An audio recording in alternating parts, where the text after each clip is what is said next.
यहां पर बात आई अभी कि कश्मीर फाइल्स एक मूवी आई है, उसको देखना चाहिए।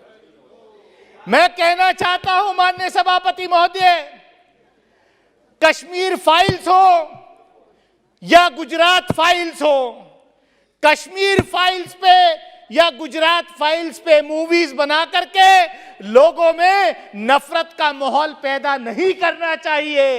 और ये नफरत जो है ये हमें खा जाएगी।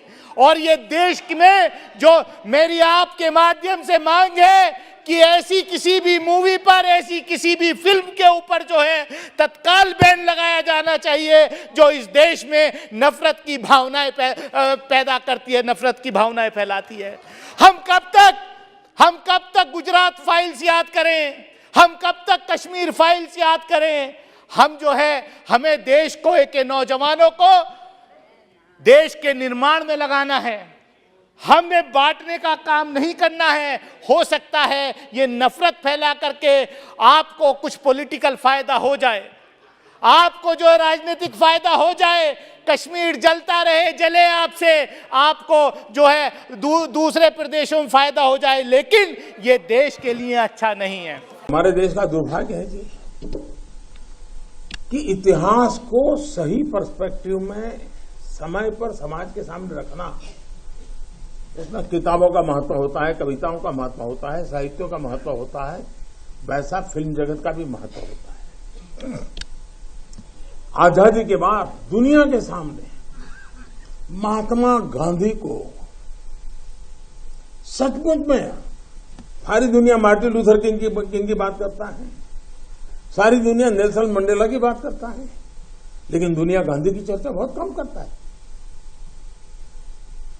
अगर किसी ने उस समय हिम्मत के साथ काम करके महात्मा गांधी के जीवन पर एक पूरी फिल्म बनाई होती और दुनिया के सामने रखी होती तो शायद हम मैसेजिंग कर पाते। पहली बार एक विदेशी जब गांधी फिल्म बनाई और ऑस्कर के पुरस्कार मिला, तब जाकर के दुनिया को पता चला गांधी इतने बड़े महान व्यक्ति थे। लेकिन कुछ लोग कहते तो बहुत कुछ फ्रीडम ऑफ एक्सप्रेशन की बात करते हैं, लेकिन आपने देखा होगा इमरजेंसी, इतनी बड़ी घटना, कोई फिल्म नहीं बना पाया, क्योंकि सत्य को दबाने का लगातार प्रयास हुई हमारे देश में। भारत विभाजन, जब हमने 14 अगस्त को एक हॉरर डे के रूप में याद करने के लिए तय किया तो कई लोगों को बड़ी मुसीबत हो गई है। कैसे भूल सकता है देश? कभी कभी उसमें से तुम्हें तो सीखने को मिलता है। भारत विभाजन में ऑथेंटिक कोई फिल्म नहीं बनी, और इसलिए इन दिनों आपने देखा होगा कश्मीर फाइल फिल्म की चर्चा चल रही है। और जो लोग हमेशा फ्रीडम ऑफ एक्सप्रेशन के झंडे लेकर के घूमते हैं, वो पूरी जमात बौखला गई है पिछले 5-6 दिन से।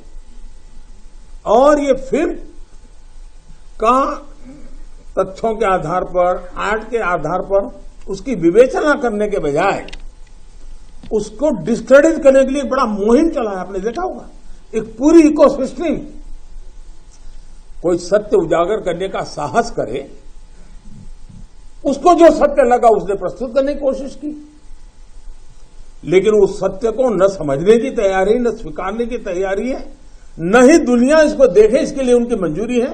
जिस प्रकार का षड्यंत्र पिछले 5-6 दिन से चल रहा है। मेरा विषय कोई फिल्म नहीं है, मेरा विषय है कि जो सत्य है उसको सही स्वरूप में देश के सामने लाना देश की भलाई के लिए होता है। उसके कुछ कई पहलू हो सकते हैं, किसी को एक चीज नजर आती है, किसी को दूसरी नजर आएगी। जिनको लगता है कि ये फिल्म ठीक नहीं होगा अपनी दूसरी फिल्म बनाए, कौन मना करता है? लेकिन उनको हैरानी हो रही है कि जिस सत्य को इतने सालों तक दबा करके रखा, उसको तथ्यों के आधार पर जब बाहर लाया जा रहा है और कोई मेहनत करके ला रहा है तो उसको पूरी इकोसिस्टम लग गई है, पूरी इकोसिस्टम लग गई है। और ऐसे समय जो सत्य के लिए जीने वाले लोग हैं, उन्होंने सत्य के खातिर खड़े होना उनकी जिम्मेवारी होती है। और ये जिम्मेवारी मैं आशा करूंगा सब लोग निभाएंगे।